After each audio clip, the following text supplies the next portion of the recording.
Hello and good morning to everyone. Welcome to Platinum Classes. मेरा नाम है शालिनी जायसवाल और आज हम पढ़ेंगे यहाँ वनडे एग्जामिनेशन के लिए।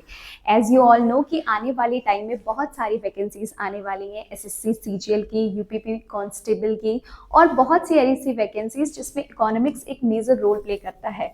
बहुत सारे स्टूडेंट्स इन सारे कंसेप्ट को ना जानने की वजह से इन क्वेश्चंस को एग्जाम में छोड़ देते हैं, लेकिन ये क्वेश्चंस बहुत ईजिली डुएबल है, हम इसे आराम से कर सकते हैं। यहाँ पे हम इसी क्लास में इसके एक एक कॉन्सेप्ट को समझते हुए जाएंगे।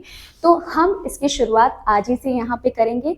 आपको इस अपॉर्चुनिटी को हाथ से नहीं जाने देना है, क्योंकि अभी हाल ही में 23 दिसंबर को यूपीपी की कांस्टेबल की बहुत बड़ी वैकेंसीज आई हैं, जिसमें 60,000 से ज़्यादा पोस्ट हैं। तो इस बार हमें इस अपॉर्चुनिटी को हाथ से नहीं जाने देना है, हमें उन सारी चीज़ों पे फोकस करना है जो हमारे वीक पॉइंट्स हैं, जो चीज़ें हम निगलेक्ट कर देते हैं, उन चीज़ों को हमें पढ़ना है। तो उसकी शुरुआत आज हम इकोनॉमिक्स से करेंगे।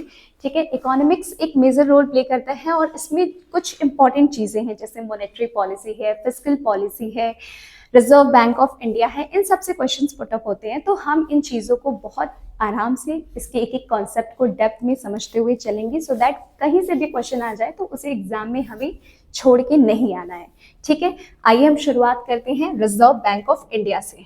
ठीक है, रिजर्व बैंक ऑफ इंडिया, ठीक है, जिसे हम सेंट्रल बैंक के नाम से भी जानते हैं। याद रखिएगा, रिजर्व बैंक ऑफ इंडिया को सेंट्रल बैंक के नाम से जानते हैं, सेंट्रल बैंक ऑफ इंडिया नहीं, क्योंकि सेंट्रल बैंक ऑफ इंडिया जो है वो ऑलरेडी एक सब्सिडी बैंक है, जैसे कि पंजाब नेशनल बैंक है। तो आपको कंफ्यूज नहीं होना है। रिजर्व बैंक ऑफ इंडिया एक अपेक्स बॉडी है, ठीक है, एक अपेक्स रेगुलेटरी बॉडी है जो कि रेगुलेट करती है। इसका काम काफ़ी ज़्यादा बड़ा है, हम धीरे धीरे उन सारी चीज़ों को समझते जाएंगे, लेकिन पहले हम ये जानेंगे कि इसकी शुरुआत हुई कहाँ से थी।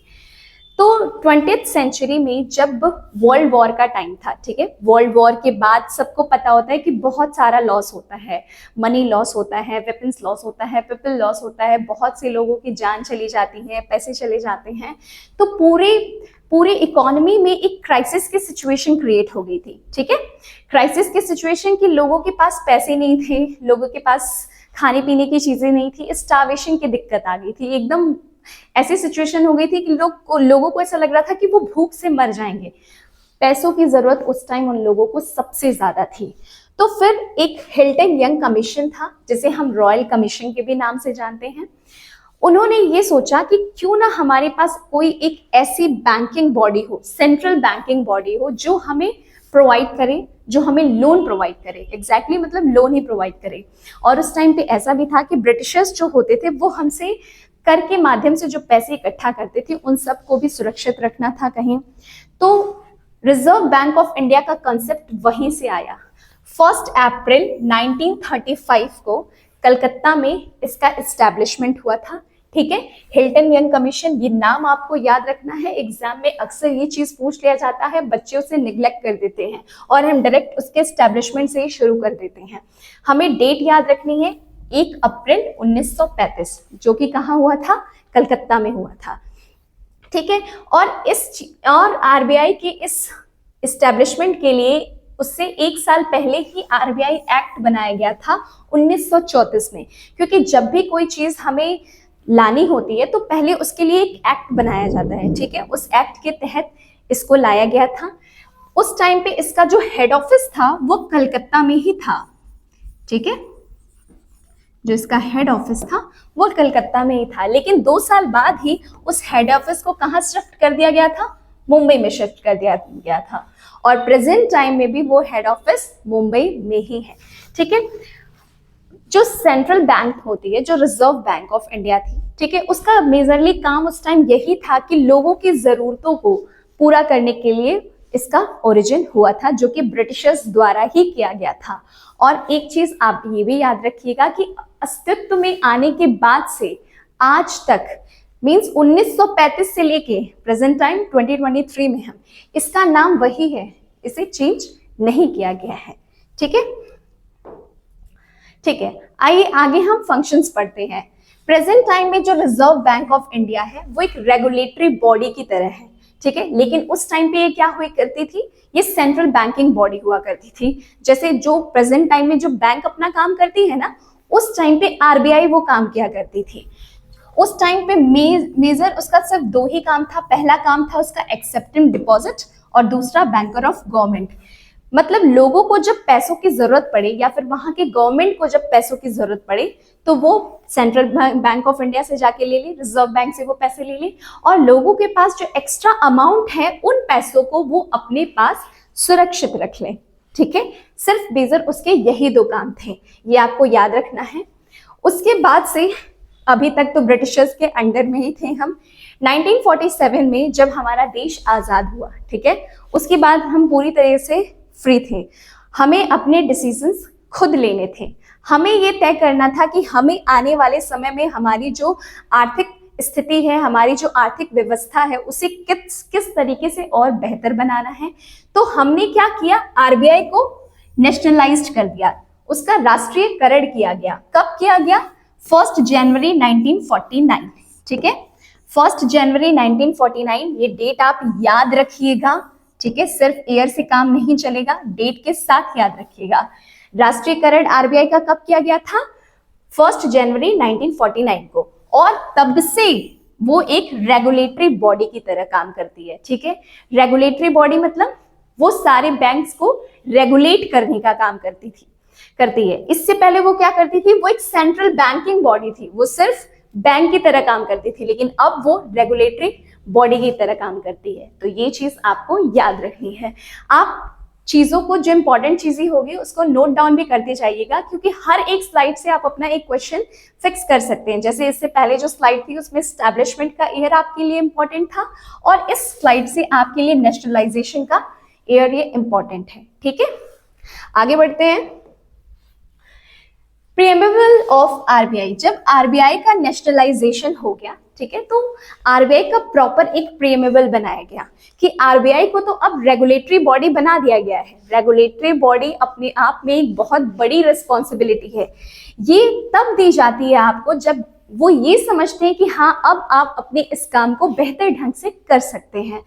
तो उसका एक प्रीएम्बल बना, और उस प्रीएम्बल में जो 4 मेजर फंक्शंस थे आरबीआई के, वो ये करने थे। पहला, इश्यू ऑफ करेंसी, दूसरा कीपिंग रिजर्व्स, तीसरा मॉनेटरी पॉलिसी फ्रेमवर्क, और चौथा प्राइस स्टेबिलिटी। इसे हम एक एक करके समझेंगे। पहला है issue of currency.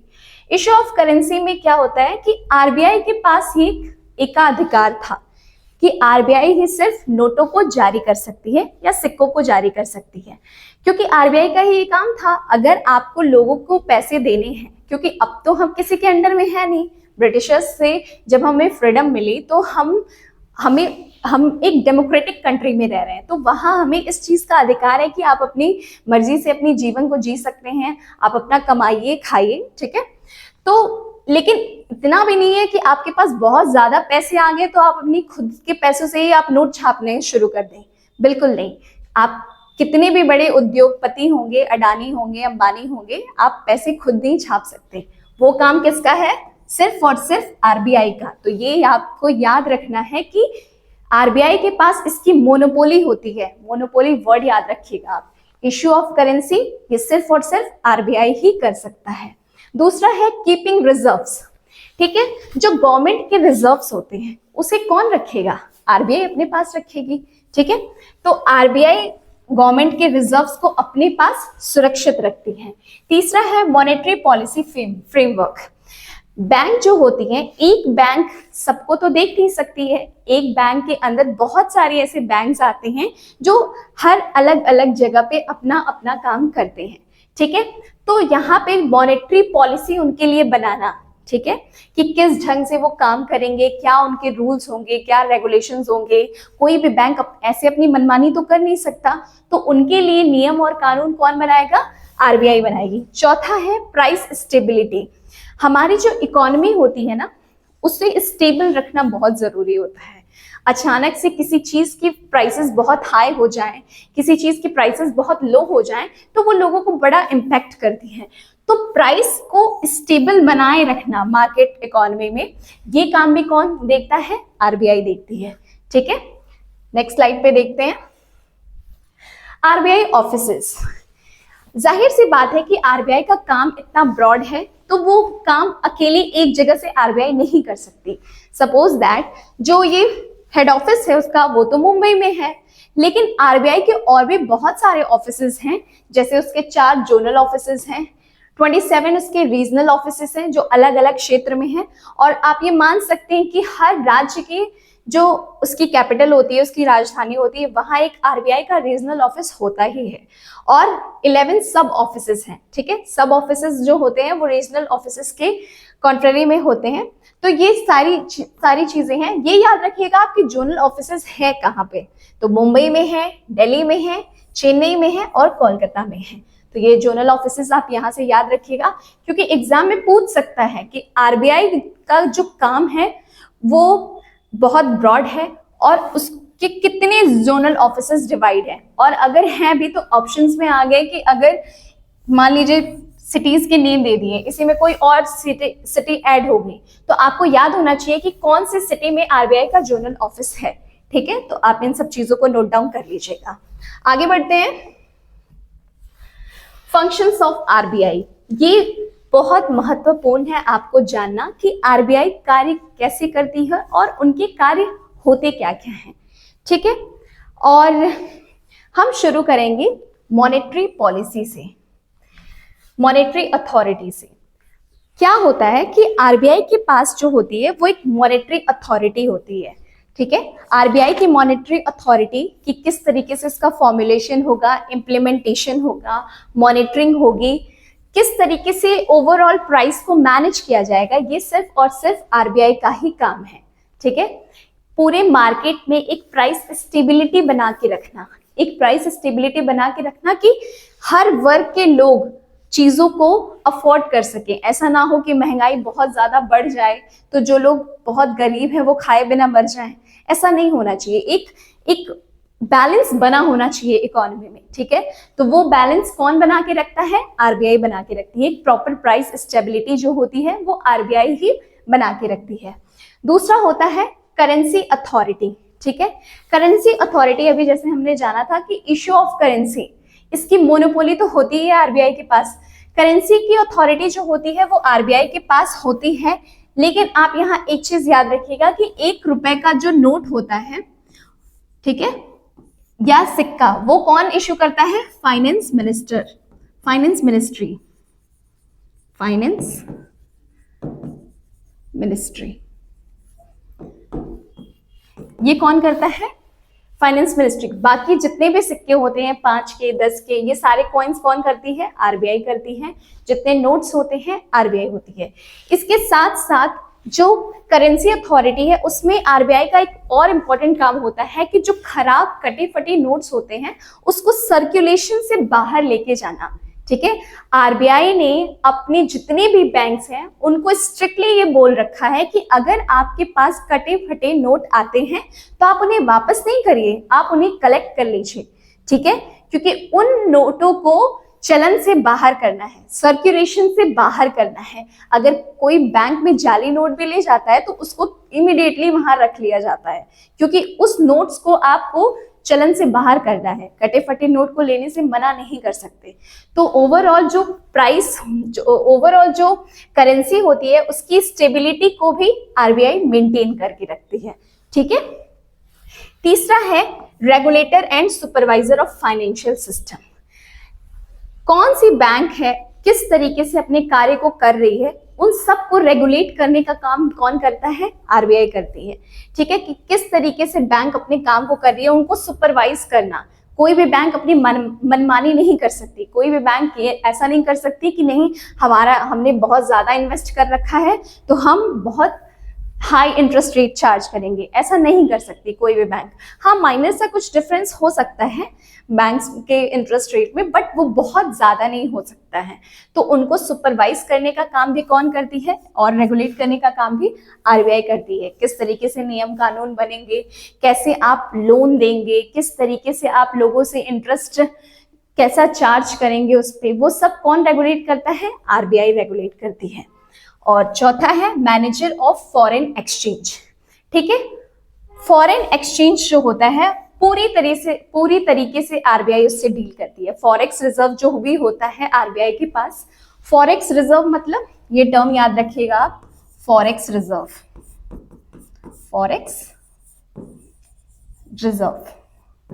Forex reserve में क्या होता है ना कि जितनी भी फॉरेन करेंसीज होती हैं, ठीक है, आरबीआई के पास होती हैं जितनी भी फॉरेन करेंसीज, उन सब से डील आरबीआई ही करती है। सपोज दैट कोई दूसरी कंट्री में रह रहा है और उसने दूसरी करेंसी में हमारी कंट्री में पैसे भेजे, तो उस पैसे को इंडियन रुपए में कन्वर्ट करके आरबीआई क्या करती है, उसे उस पर्टिकुलर बैंक अकाउंट में ट्रांसफर करती है और फिर वो पैसे वहां से उस पर्टिकुलर पर्सन को दिए जाते हैं। ठीक है, यहाँ पे जो हमारा रुपी है फॉरेक्स में, ये आईएमएफ जो कि इंटरनेशनल मॉनेटरी फंड और वर्ल्ड बैंक में हमारे देश को रिप्रेजेंट करता है कि हमारे देश का फॉरेक्स रिजर्व कैसा है। अगर हमें अपने नेशन को एक वेल्दी नेशन दिखाना है तो हमारे पास फॉरेन रिजर्व ज्यादा होना चाहिए। ठीक है, अलग अलग करेंसीज अगर हमारे पास ज्यादा मात्रा में होंगी तो हम जब ट्रेड करेंगे, जब हम एक्सटर्नल ट्रेड करेंगे दूसरी कंट्री से, तो ये उनके ऊपर डिपेंड करता है कि हम उन्हें हमारा मोड ऑफ पेमेंट क्या होना चाहिए। ठीक है, अगर हमें उनकी करेंसी में उन्हें पे करना है तो फिर हमें आरबीआई वहां पे एक मेडिएटर का काम करती है। ठीक है, आरबीआई एक मेडिएटर का काम करेगी क्योंकि वो उस पैसे को उसमें कन्वर्ट करेगी। ठीक है, कन्वर्ट करके उसके बाद हम फिर उन्हें फर्दर पेमेंट करते हैं। तो आरबीआई यहाँ पे एक मीडियम ऑफ एक्सचेंज बन जाती है कि किस तरीके से आप अपना जो बैलेंस ऑफ पेमेंट जब होता है, जब हमारे इंटरनल एक्सटर्नल जो ट्रेड्स होते हैं, जब एक्सटर्नल ट्रेड्स होते हैं, जब दूसरी कंट्री से हम ट्रेड करते हैं और हमें उनकी करेंसी में उन्हें पेमेंट करना होता है, तो आरबीआई वहां पे हमें उस रुपए को उनकी करेंसी में कन्वर्ट करके देती है सो दैट हम उसको पेमेंट कर सकें। ठीक है, नेक्स्ट है regulator and supervisor of payment settlement. ठीक है, जितने भी बैंक पेमेंट करते हैं डेली बेसिस पे, उन सबको रेगुलेट करना और उन सबको सुपरवाइज करना, ये इसलिए भी इंपॉर्टेंट है ताकि लोगों का विश्वास बैंकों पे बना रहे। ठीक है, उन्हें ऐसा महसूस हो कि हमने जो अपने जीवन भर की कमाई, अपने जीवन भर की पूंजी को बैंक में सुरक्षित रखा है, वो पूरी तरीके से सुरक्षित है वहां पे। ठीक है, तो इसलिए वहां पे जितने भी उनके पेमेंट्स वगैरह होते हैं ना, उनको आरबीआई सुपरवाइज करती रहती है। जैसे जितने भी नेफ्ट होते हैं, ठीक है, जितने भी आरटीजीएस होते हैं, और प्रेजेंट टाइम में तो आप देख ही रहे हैं यूपीआई तो भर भर के कर रहे हैं हम लोग।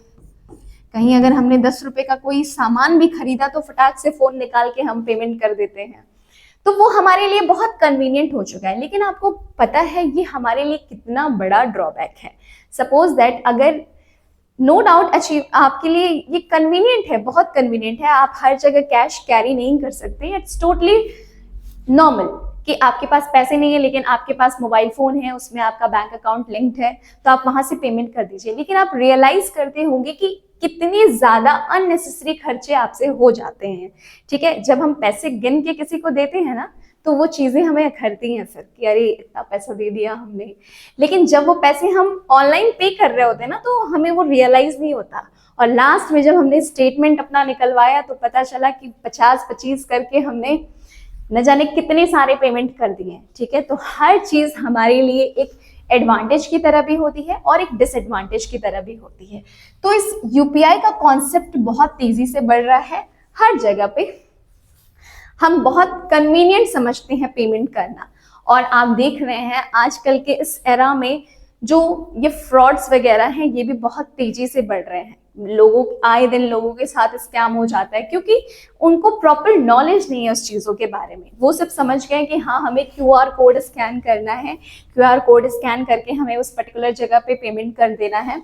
लेकिन वो चीज़ नहीं समझ पाते कि उसमें अगर आप उसकी हर बारीकियों को नहीं समझेंगे तो आपकी एक गलती आपके पूरे बैंक अकाउंट को खाली कर देगी। ठीक है, स्कैमर्स जो होते हैं वो यही तो करते हैं। इतने सारे लोग हैं, करोड़ों की आबादी है, सब यूज कर रहे हैं, सबको जरूरत है उसकी, तो उसी में कहीं ना कहीं ये आए दिन होता ही रहता है। अब तो हमारे अपने शहर में साइबर ब्रांच बन रखा है क्योंकि ये सारी चीजें बहुत तेजी से बढ़ रही हैं। आपको वो फैसिलिटी तो दी जा रही है लेकिन उसका फायदा भी लोग उठा रहे हैं कि हाँ इनको प्रॉपर नॉलेज नहीं है उस चीज़ के बारे में, तो फिर वहाँ उनके पैसे कट जाते हैं।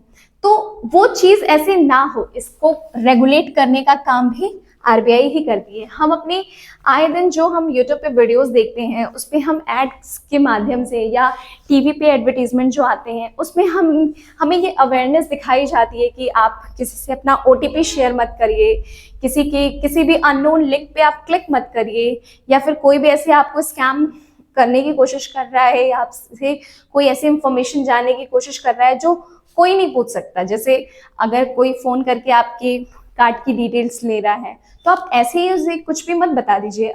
अगर वो इस बात का दावा भी कर रहा है कि हाँ हम बैंक से ही बात कर रहे हैं, आप तब भी नहीं बता सकते, क्योंकि बैंक इन सब चीज़ों को बहुत कॉन्फिडेंशियल रखती है। किसी से बैंक शेयर नहीं करती है ये सारी चीज़ें, इवन अपने भी एम्प्लॉय से शेयर नहीं करती है। तो आपको अवेयर रहना है कि इन सारी चीज़ों का आप जो एडवांटेज ले रहे हैं वो तो लीजिए, लेकिन आप अवेयर रहिए, आप हर समय चौकन्ने रहिए कि आपके साथ इस तरीके का कोई स्कैम ना हो। ठीक है, तो इन सब को रेगुलेट करने का काम भी आरबीआई करती है। ठीक है, next, banker of government bank. ठीक है, आरबीआई जो है वो गवर्नमेंट के लिए भी बैंक का काम करती है। आए दिन बैंक के बड़े बड़े इनिशिएटिव्स होते हैं, बड़े बड़े प्रोग्राम्स होते हैं, उन सब के लिए भी तो पैसों की रिक्वायरमेंट होती है। तो बैंक जो आरबीआई होती है वो गवर्नमेंट के लिए भी एक बैंक का काम करती है, बैंकर ऑफ गवर्नमेंट बैंक। यहाँ पे 3 चीजें होती हैं। एक होती है मर्चेंट बैंकिंग, ठीक है, मर्चेंट बैंकिंग होती है। मर्चेंट बैंकिंग में क्या होता है, सपोज दैट आपको पैसों की रिक्वायरमेंट है, ठीक है, आप मेरे पास आएंगे और आपने को जैसे 1 करोड़ की जरूरत है, ठीक है, 1 करोड़ की जरूरत है और मेरे पास उतना अमाउंट नहीं है, तो मैं आपको वो पैसे तो नहीं दे सकती, लेकिन मैं आपको रिकमेंड कर सकती हूँ कि हाँ आप इस बैंक के पास जाइए, वो आपको डेफिनेटली पैसे दे देंगे। तो आपको वो पैसे मुझसे तो नहीं मिले, लेकिन मेरे थ्रू आपको ऐसी जगह के बारे में पता चल गया जहां से जाके आप अपने पैसे ले सकते हैं। तो आपको मैंने खुद ना देके दूसरे को रिकमेंड किया और आप वहां गए तो वहां से आपको पैसे मिल गए। तो वो किस तरीके से काम करेगा, मर्चेंट बैंकिंग की तरह से काम करेगा। ठीक है, दूसरा हो जाता है एक्टिंग एज अ बैंकर। ये बैंकर की तरह एक्ट करता है क्योंकि गवर्नमेंट को भी जब पैसों की जरूरत होती है तो वो आरबीआई से ही पैसे लेती है। और तीसरा होता है शेड्यूल्ड और कमर्शियल बैंक। शेड्यूल्ड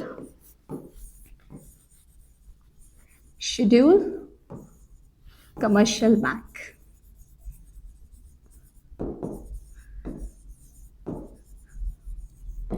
लुक, क्या होता है ना, जितने भी बैंक्स होते हैं, कमर्शियल बैंक्स होते हैं जितने भी, उनको भी जब पैसे की रिक्वायरमेंट होती है तो वो किसके पास जाते हैं, वो आरबीआई के पास जाते हैं। तो जब बैंकों की नीड्स होती है, जो बैंकों को भी जब पैसों की जरूरत होती है, तो बैंकों उनके लिए भी एक बैंक का काम करती है। ठीक है, banker of government bank, government के लिए तो है ही, बाकी कमर्शियल बैंकों के लिए भी एक बैंक का काम करती है। लास्ट है डेवलपमेंटल फंक्शंस। डेवलपमेंटल फंक्शंस इसलिए इंपॉर्टेंट हैं क्योंकि जितनी भी ये डेवलपमेंट बैंक है, जैसे नाबार्ड है, सिडबी है, आईडीबीआई है, ठीक है, ये बैंक जब बहुत ज्यादा एक साथ इन सबकी पावर्स मिल जाएगी ना, जब सिडबी है, नाबार्ड है,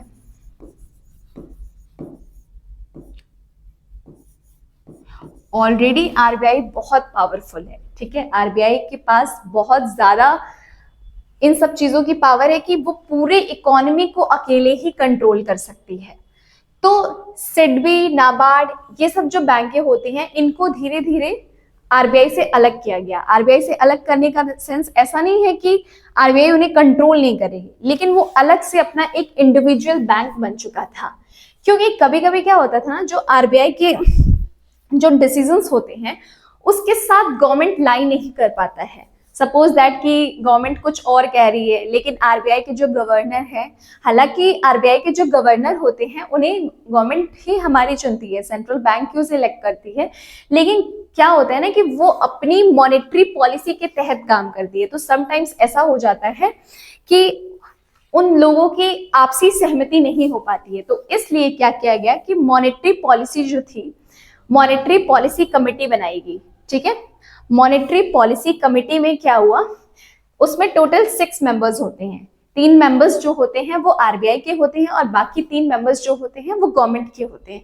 तो यहाँ पे किसी एक की मोनोपोली नहीं चलेगी, वहां पे एक प्रॉपर डिस्कशन होता है, जितनी ज्यादा सहमति जिसके तरफ से होती है फिर वो डिसीजन लिया जाता है। इससे क्या होगा कि आपको गवर्नमेंट के अगेंस्ट जाके काम नहीं करना है, क्योंकि आरबीआई पूरी तरह से फ्री है, उस पर किसी का कंट्रोल नहीं है। आरबीआई अपने डिसीजंस खुद लेगी।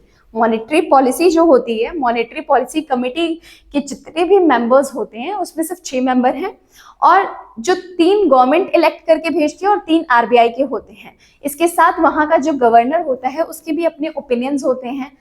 तो वहां पे क्या होता है कि डेवलपमेंटल फंक्शंस इस तरीके से हो कि किसी तरह का कोई कॉन्ट्रडिक्शन ना हो उनके डिसीजंस में। तो इसलिए क्या होता है कि जो भी उनकी एडवाइस होगी, जैसे 3-3 का जो पेयर है, ठीक है, तो 3 गवर्नमेंट के हो गए और 3 आरबीआई के हो गए। तो अब जो डिसीजन लिया जाएगा वो उन सबकी आपसी सहमति से लिया जाएगा। इससे क्या होगा कि उनके बीच किसी तरह का कोई मतभेद नहीं होगा। ठीक है, आई होप आपको सारे फंक्शंस क्लियर हो गए होंगे। लास्ट में हम देखेंगे न्यू फाइनेंशियल ईयर। ठीक है, पहले जब आरबीआई स्टार्टिंग में शुरू हुआ था ना 1935 में, तब ये डिसाइड किया गया था कि आरबीआई का जो फाइनेंशियल ईयर होगा वो जनवरी से लेके दिसंबर तक का होगा, क्योंकि ब्रिटिशर्स का नॉर्मली जो फाइनेंशियल ईयर होता है वो जनवरी से दिसंबर तक का होता है। 1 जनवरी जो हम सेलिब्रेट करते हैं ना न्यू ईयर की तरह, वो एक्चुअली तो हमारा है ही नहीं, वो हमें इंग्लिश कल्चर से ही मिला है। तो उनका फाइनेंशियल ईयर ये होता है। तो स्टार्टिंग से ऐसे ही आरबीआई का फाइनेंशियल ईयर हुआ करता था, लेकिन बाद में इसको आफ्टर नेशनलाइजेशन, जब हमने राष्ट्रीयकरण किया, तो आरबीआई के फाइनेंशियल ईयर को चेंज करके हमने जुलाई से जून तक का कर दिया था, जो कि 1 जुलाई से शुरू होता था और 30 जून को खत्म हुआ करता था। ठीक है, लेकिन बाद में जब मॉनेटरी पॉलिसी कमेटी आई, जब मॉनेटरी पॉलिसी कमेटी ने चीजों को बहुत बारीकियों से देखा, तो उसे ऐसा लगा कि जब गवर्नमेंट का जो बजट होता है वो जब हमारे फाइनेंशियल ईयर जो कि 1 अप्रैल से 31 मार्च तक का है, उस ड्यूरेशन में है, तो आरबीआई का फाइनेंशियल ईयर ऐसा क्यों है। इसके लिए फिर एक कमेटी बनाई गई थी जो कि है जिलान कमेटी, जिसे 2019 में जिसकी शुरुआत हुई थी। लेकिन आप सब जानते हैं कि कोई भी चीज अगर हमें इम्प्लीमेंट करनी होती है तो प्रॉपर उसके लिए एक एक्ट बनाया जाता है, एक कमिटी बनाई जाती है। अगर उनकी आपसी सहमति होती है तभी हम उस चीजों को आगे बढ़ाते हैं। तो जलान कमेटी ने पहली बार ये बात कही कि जिस तरीके से हमारी गवर्नमेंट काम करती है, हमारी गवर्नमेंट का बजट जो है जिस पे बेस्ड होता है, उस तरीके से हम अपने फाइनेंशियल ईयर जो है आरबीआई का उसको भी चेंज करेंगे। और फरवरी 2020 में ये डिसीजन लिया गया कि जो आरबीआई का फाइनेंशियल ईयर होगा वो भी 1 अप्रैल से 31 मार्च तक का होगा। आई नो थोड़ा सा हो गया है रश, बट आप चीजों को समझ पा रहे होंगे। तो आपको ये याद रखना है कि 1 अप्रैल से 31 मार्च तक का है। ठीक है, यहाँ तक सारी चीजें आपकी क्लियर हो गई होंगी। और अगर आपको कोई भी डाउट हो तो आप कमेंट सेक्शन में लिख दीजिएगा, नेक्स्ट क्लास में आपके डाउट को क्लियर कर दिया जाएगा। ठीक है, लास्ट स्लाइड में हम देखेंगे आरबीआई की सब्सिडरीज। आरबीआई की कुछ सब्सिडरीज भी होती हैं, ठीक है, जो पूरी तरीके से फ्री होती हैं, मतलब उस पर किसी का कंट्रोल नहीं होता है, लेकिन आरबीआई की वो सब्सिडी की तरह काम करती हैं। जैसे पहला है उसमें DICGC, जिसका फुल फॉर्म है deposit insurance and credit guarantee corporation of India. ये इसलिए भी इंपॉर्टेंट है क्योंकि ये एश्योर करती है कि 5 लाख तक का अमाउंट आपका, ठीक है, सिक्योर है। ठीक है, अगर कोई बैंक आपके साथ फ्रॉड करती है, ठीक है, मान लीजिए पहले क्या होता था ना कि लोगों के लिए बड़ा मुश्किल होता था प्राइवेट बैंक पे ट्रस्ट करना, उनके साथ ट्रस्ट इश्यूज बहुत ज्यादा हुआ करते थे। सब लोग गवर्नमेंट को ही मानते थे कि हाँ गवर्नमेंट बैंक है, ट्रस्टेबल है, क्योंकि गवर्नमेंट ने स्टार्टिंग से सब बना रखा था। उनकी ऐसी ऐसी छवि बन चुकी थी कि हाँ लोगों के लिए प्राइवेट पे भरोसा करना बहुत मुश्किल था। आज भी अगर कोई ऐसे बैंक का आप नाम सुन लेते हैं तो सबसे पहला क्वेश्चन उन लोगों का यही होता है कि पैसे जमा कर दिए और कहीं बैंक लेके भाग गई तो इस चीजों को जब ये चीजें धीरे धीरे बढ़ने लगी, क्योंकि आप देख रहे हैं कि दिन पे दिन हमारी आबादी बढ़ती जा रही है, पॉपुलेशन जिस रेट से इंक्रीज हो रही है, सबको बैंक अकाउंट की जरूरत है, ठीक है। तो गवर्नमेंट बैंक अकेले इन सारी जिम्मेदारियों को नहीं संभाल सकती है, तो प्राइवेट बैंक भी आ गए और अब बहुत ज्यादा तेजी से प्राइवेट बैंक भी आगे बढ़ रहे हैं। आप देखिए एक ऐसा एरा आया ना कि प्राइवेट बैंक एग्जैक्टली बूम पे पहुंच गया। HDFC हुए, ICICI बैंक हो गए, एक्सिस बैंक हो गए। प्रेजेंट टाइम में स्टॉक मार्केट में भी इन सारे बैंकों के शेयर सबसे हाई रहते हैं, ठीक है। तो ये बैंक ऐसे होते और ये अच्छी फैसिलिटी भी प्रोवाइड करते हैं। मैं यहाँ पे गवर्नमेंट बैंक को ये नहीं कह रही कि वहां ऐसा नहीं है, लेकिन आप खुद सोचिए कि जहां पे आपको जाके एक लंबी लाइन लगानी पड़ रही है, अगर आपको नॉर्मल कैश डिपॉजिट करने हैं, आपको नॉर्मल कैश विड्रॉ करने हैं, तो आपको एक लंबी लाइन लगानी पड़ रही है। तो उससे बेटर है ना, क्योंकि प्राइवेट बैंक वाले आपको ऐसी सुविधा देंगे कि आपने एक फोन कॉल करा, बैंक का एम्प्लॉय आपके घर आ जाएगा पैसे लेने के लिए, अगर आप उसके रेगुलर कस्टमर हैं तो।